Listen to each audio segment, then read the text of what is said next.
Et ce matin, c'est Lionel Taihotu, le président de la Fédération tahitienne de surf, qui est avec nous. Bonjour. Kuraora, Ibrahim et Polynésie Première et tous les auditeurs.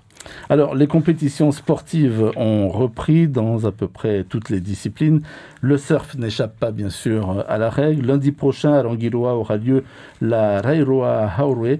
Alors, une compétition de récif qui va se dérouler sur le spot de la passe d'Avatoru. Alors, côté organisation, il vous aura fallu intégrer, j'imagine, des mesures sanitaires très strictes. Qu'est-ce qui va changer, surtout, par rapport aux précédentes éditions ? Alors c'est vrai que pour cette RTT Rairoa Haurui 2021, c'est une édition exceptionnelle, étant donné que les professionnels ne seront pas là déjà, avec les fermetures barrières. Et donc on a donc ciblé les locaux et on sait qu'ils attendaient tous, donc tous les athlètes polynésiens, attendaient donc les compétitions. On a pu voir déjà le week-end dernier, avec les images qu'on a pu voir sur l'écran de Polynésie Première, il y avait vraiment un engouement. Tout le monde était vraiment, avait soif de pouvoir glisser. Et avec près de 90 compétiteurs. Donc, il était temps donc, de vraiment poursuivre et de reprendre surtout. Donc, on remercie les autorités. Et bien entendu, ça va démarrer donc la semaine prochaine. Et c'est vrai qu'au niveau des autorisations, on était un peu perplexe. Hein, bien sûr, ça va faire, on va dire, 1 mois et demi où on réfléchissait, est-ce que vraiment on le fait, est-ce qu'on le fait pas. Voilà, c'était grosse question. Mais on a eu quand même le soutien du Tavana Taina Mareura de Rairoa avec ses équipes qui nous ont donc rassurés et donc répondu favorablement à cette mise en place, et je tiens à remercier Hiro, donc d'ailleurs le référent. Alors l'absence de professionnels, ça veut dire quoi? Que le niveau est plus bas? Oh, peut-être pas, parce que on a quand même nos champions. Jaka Olivast va participer. On a donc des spécialistes du récif. Et donc, ce qu'on a pu rajouter aussi, c'est aussi le bodyboard. Alors, c'est vrai que le niveau, certes, dès le premier tour, va peut-être être un peu plus, on va dire, plus tranquille par rapport à s'il y avait la présence des professionnels, parce que les pros, dès le départ, ils se donnent à fond. Les nôtres aussi, mais on va dire que le niveau peut-être sera vraiment intense à partir des huitièmes de finale. Huitièmes de finale. Alors, combien de surfeurs sur la ligne de départ? On le sait déjà? Alors donc on a mesuré à peu près, donc identifié donc une trentaine, 30 surfeurs, on peut aller jusqu'à 32, donc avec bien sûr des locaux aussi de là-bas, donc de Tikehau également qui vont donc venir participer pour les surfeurs, et pour les bodyboarders, je crois qu'on approche la quinzaine de compétiteurs, ce qui est donc honorable, et on va dire que quelque part ça va aussi permettre à Rairoa et surtout à la Polynésie de voir quand même des belles images et surtout de belles vagues, étant donné qu'on nous annonce une superbe houle. Alors, une chose qui est rassurante également lorsqu'on regarde notamment la superbe affiche donc de cette manifestation, c'est le nombre de sponsors qui ont accepté de jouer le jeu. Alors c'est vrai qu'ils sont tous concentrés, c'est vrai que ça fait beaucoup, mais en fait on n'en a jamais assez, on va dire. Mais c'est vrai qu'on remercie beaucoup les fidèles partenaires de la Fédération tahitienne de surf, parce que donc c'est elle qui l'organise, avec bien sûr des partenaires privés qui sont donc de Rangiroa, donc merci à eux, parce que ils vont pouvoir donc on va dire sponsoriser l'Expression Session, donc qui permettra donc aux athlètes de vraiment s'exprimer. Et encore une fois, on va dire quelque part, merci aussi, je voulais pas oublier quand même toutes les familles qui ont aussi aidé leurs athlètes à venir jusque là-bas, parce qu'on sait que c'est quand même un effort assez lourd sur le plan donc, du déplacement et de l'hébergement et pendant la durée du séjour. Mais en tous les cas, merci à notre sponsor, on va dire, avec qui sans qui on ne pourrait pas faire l'événement, c'est RTT. Marulu Metei. Et bien entendu, le message qu'on a voulu aussi faire passer auprès de tous nos athlètes, c'est protégeons Rangiroa. Donc, vous évoquiez tout à l'heure les gestes barrières, et il sera le cas. On va donc faire en sorte à vraiment limiter le public, faire en sorte à ce que les distanciations soient respectées. Et d'ailleurs, on a mis même les logos donc, des gestes barrières, etc., donc, icônes, on va dire, de prévention gestes barrières sur notre visuel. En tous les cas, on l'a vu encore il y a quelques jours sur les spots, les jeunes ont envie, sont en forme. Ça veut dire qu'en tous les cas, ils entretenaient déjà leur forme en attendant la reprise.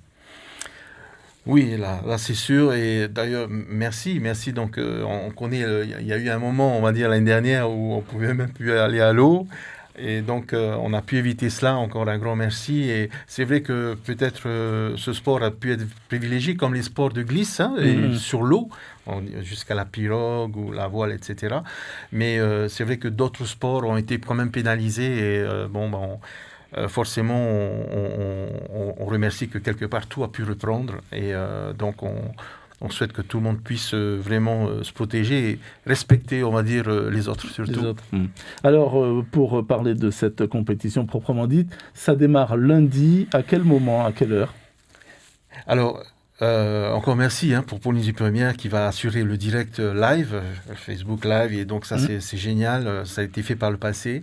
Et donc à partir donc, de 9h à 10h, on fera l'ouverture, on va dire symbolique, avec Tawana, avec son équipe qui viendront, bien sûr pour aborder ce sujet encore du respect des gestes barrières, mais aussi donc annoncer vraiment les principales informations auprès donc de nos surfeurs locaux.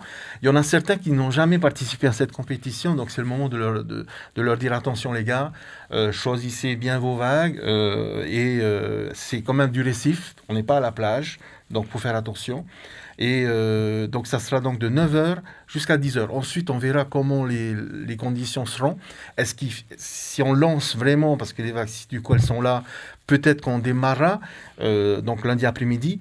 Mais sinon, on a quand même 3 jours pleins sur 5 journées, on va dire, d'attente. Donc, il semblerait qu'une belle houle devrait être là en milieu de semaine. Donc c'est de bon augure et je pense que vraiment on aura de superbes images. Et merci à tous nos athlètes, donc tu as précisé, bien sûr Kaoli, mais il y en a d'autres comme Terewa David, William Seyari et sans doute, exceptionnellement, peut-être des filles. Donc on attend que ça soit confirmé, mais il semblerait que donc Vahine Fierro aussi va participer. Donc si on n'arrive pas à avoir 4 filles, elles sont obligées donc de s'intégrer avec les garçons. Voilà. D'accord. Alors, on évoquait Kaoli Fast tout à l'heure. Est-ce qu'il y a des jeunes qui percent, qui se détachent des autres en ce moment et qui sont peut-être promis aussi à un bel avenir dans le surf ? C'est vrai que donc, sur les juniors, il y a quelques-uns donc avec le Surf Espoir qui sont en train de monter. Donc on peut dire, il y en a quelques-uns. Et d'ailleurs, la Fédération thaïsienne de surf essaye de mettre en place un accompagnement donc de l'élite jeune pour proposer des cours, on va dire, en fin de semaine. Et on espère que ça va pouvoir porter ses fruits. Ça le devrait. Par contre, on sait que aussi dans les catégories encore plus jeunes, beaucoup plus jeunes, il y a un potentiel énorme. Et nous pensons qu'avec les bonnes relations qu'on va aussi entretenir avec la Fédération française de surf, je pense qu'il y a un bel avenir. Et également, une parenthèse pour le stand-up paddle race qui aussi va commencer ses championnats à partir de la semaine prochaine. Donc vraiment c'est une excellente chose pour le surf, donc pour la glisse. Une toute dernière chose, les Jeux Olympiques de Paris, dont la partie surf, on le sait, aura lieu donc chez nous. Alors vous y pensez tous les jours, c'est une obsession ou alors vous vous dites chaque chose en son temps ? C'est vrai qu'aujourd'hui, il y a des priorités, on va dire. Ça, on le sait très bien. On sait que sur le monde sportif, c'est surtout les Jeux de Tokyo qui sont dans la ligne de mire. Et en tous les cas, on va dire que on est forcément... on pense vraiment à cette superbe date qui arrivera donc sous peu. Mais avec le pays, d'ailleurs, qui, quelque part, se mobilise beaucoup sur place, sans doute on ne le voit pas, mais beaucoup de réunions se mettent en place et on sait que donc ils nous tiennent informés de l'évolution et c'est sûr que lorsque peut-être les choses iront mieux un peu sur le plan, on va dire sanitaire, je crois que le moment viendra où ça sera vraiment mettre en avant cette préparation de ce rendez-vous international. En tous les cas, on sera prêt. Il faut qu'on le soit, et je pense que de toute façon ça va monter en effervescence, et on sait que, on va dire que les athlètes, mais aussi tous ceux qui sont impliqués dans le sport et avec le pays vont pouvoir vraiment donner le meilleur pour offrir une magnifique on va dire vitrine, je veux dire, donc du sport et de ce sport ancestral, le surf. En plus, c'est une vague magnifique qui est très sollicitée au travers le monde. Et je voulais peut-être juste, encore une fois, insister sur le fait que pour cette compétition de l'Hérois, la nouveauté donc avec les bodyboards, la Fédération tahitienne de surf souhaite vraiment booster le bodyboard. Il semblerait qu'ailleurs, le bodyboard est un peu en train de décliner, on va dire. Et on a une opportunité au niveau de la Polynésie, avec tous les sports qu'on a, de booster ce sport. Très bien. Merci beaucoup, en tout le cas, Lionel Taihotu, d'avoir accepté notre invitation. Je rappelle que vous êtes le président de la Fédération tahitienne de surf et que donc tout est prêt, visiblement, pour le déroulement, l'ouverture, en tous les cas, lundi, donc, de cette compétition, la Rairoa Horwe, donc, cérémonie d'ouverture lundi matin. Et puis, vous l'avez dit, avec peut-être la participation féminine, donc, de Vahine Fierro, c'est ça? Oui. D'accord. Et peut-être d'autres également, donc on va voir. Merci encore. Merci beaucoup. Bonne journée.